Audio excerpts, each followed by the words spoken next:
প্রিয় ভিউয়ার, আসসালামু আলাইকুম রহমতুল্লাহ। S M Khairul Islam digital academy চ্যানেলের পক্ষ থেকে আপনাদের সকলকে অভিনন্দন। যে সকল প্রার্থী পঞ্চম গণবিজ্ঞপ্তিতে আবেদন করতে গিয়ে চয়েস লিস্ট এলোমেলো করে ফেলতেছে বা বিভিন্ন ধরনের ভুল করে ফেলতেছে, তাদের জন্য একটি হট নিউজ ও সুখবর দিতে চলে এলাম। তার আগে আপনি যদি আমার চ্যানেলে নতুন হয়ে থাকেন তাহলে চ্যানেলটি সাবস্ক্রাইব করে রাখুন, যাতে এ ধরনের নিত্য নতুন তথ্য সবার আগে আপনি আপনার ওয়ালে পেয়ে যান।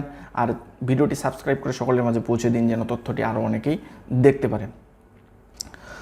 এবার আসি মূল কথায়। যেসব প্রার্থী এনটিআরসি এর পঞ্চম গণবিজ্ঞপ্তিতে আবেদন করতে গিয়ে বিভিন্ন ধরনের ভুল করতেছে বা চয়েস লিস্ট এলোমেলো করে সাবমিট করে দিচ্ছে, সে সকল প্রার্থীর এখন করণীয় কী সে বিষয়ে এনটিআরসি এতে জানতে চাইলে এনটিআরসি এর একাধিক কর্মকর্তার সূত্রে জানা যায়, এ ধরনের ভুল সাধারণত প্রার্থীদের অসচেতনতার কারণে হচ্ছে। প্রার্থীরা যদি একটু সচেতন থাকে আবেদনটি করতো, তাহলেই এ ধরনের ভুলগুলো হতো না।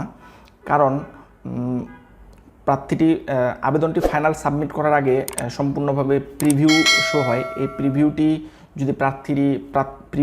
যদি প্রার্থীরা চেক করে তারপরে সাবমিট করতো, তাহলে এ ধরনের ভুলগুলো হতো না।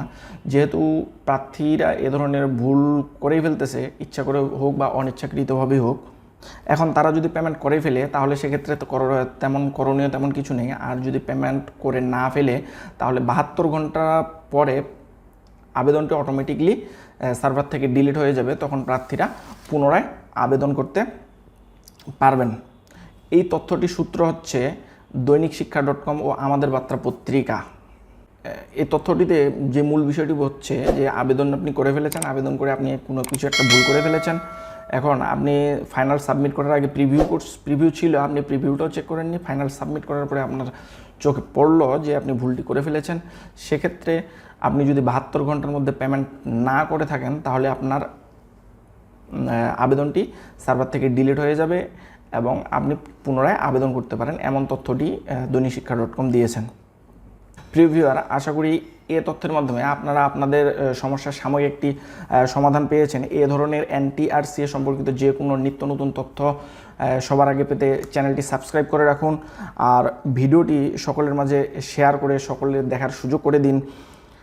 আর আপনার যদি কোনো জিজ্ঞাসা এনটিআরসি ও চাকরি সম্পর্কিত যদি কোনো জিজ্ঞাসা থেকে থাকে, তাহলে অবশ্যই কমেন্ট বক্সে লিখে দিন। আপনাদের সঠিক অ্যান্সারটি দেওয়ার চেষ্টা করব ইনশাআল্লাহ।